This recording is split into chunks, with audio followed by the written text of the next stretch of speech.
भाद्रपद कृष्ण जन्माष्टमी को श्री कृष्ण जन्माष्टमी कहते हैं, क्योंकि यह दिन भगवान श्री कृष्ण का जन्म दिवस माना जाता है।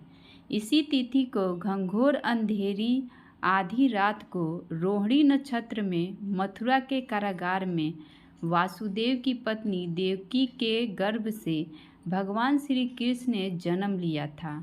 यह तिथि उसी शुभ घड़ी की याद दिलाती है और सारे देश में बड़ी धूमधाम से मनाई जाती है।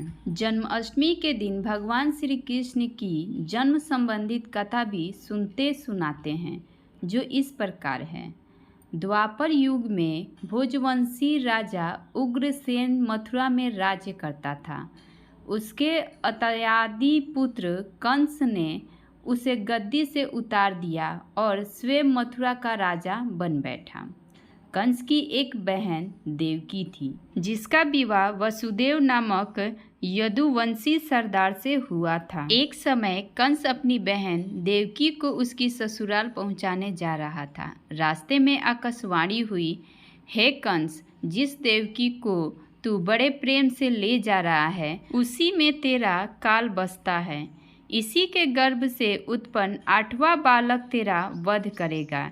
यह सुनकर कंस वासुदेव को मारने के लिए उद्यत हुआ। तब देवकी ने उससे विनयपूर्वक कहा, मेरे गर्भ से जो संतान होगी उसे मैं तुम्हारे सामने ला दूंगी।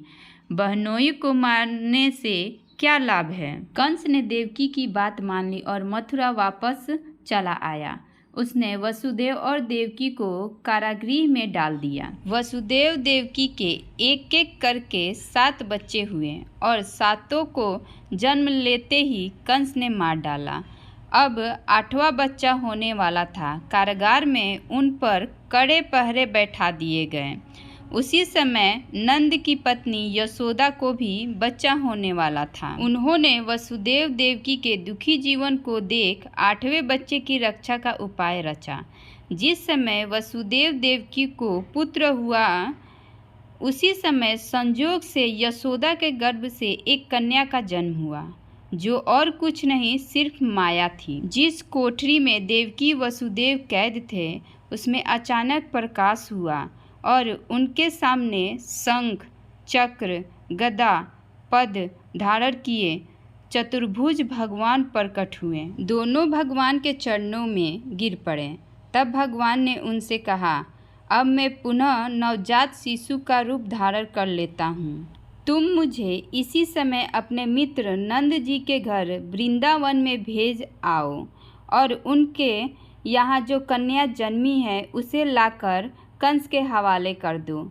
इस समय वातावरण अनुकूल नहीं है, फिर भी तुम चिंता ना करो। जगते हुए पहरेदार सो जाएंगे, कारागृह के फाटक अपने आप खुल जाएंगे और यमुना तुमको पार कराने का मार्ग दे देगी। उसी समय वसुदेव नवजात शिशु रूप श्री कृष्ण को सूप में रखकर कारागृह से निकल पड़े और यथा यमुना को पार कर नंद जी के घर पहुँचे। वहाँ उन्होंने नवजात शिशु को यशोदा के साथ सुला दिया और कन्या को लेकर मथुरा आ गए।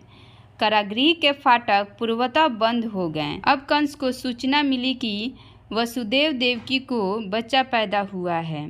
उसने बंदी गृह में जाकर देवकी के हाथ से नवजात कन्या को छीनकर पृथ्वी पर पटक देना चाहा, परंतु वह कन्या आकाश में उड़ गई और वहां से कहा, अरे मूर्ख, मुझे मारने से क्या होगा? तुझे मारने वाला तो वृंदावन में जा पहुंचा है।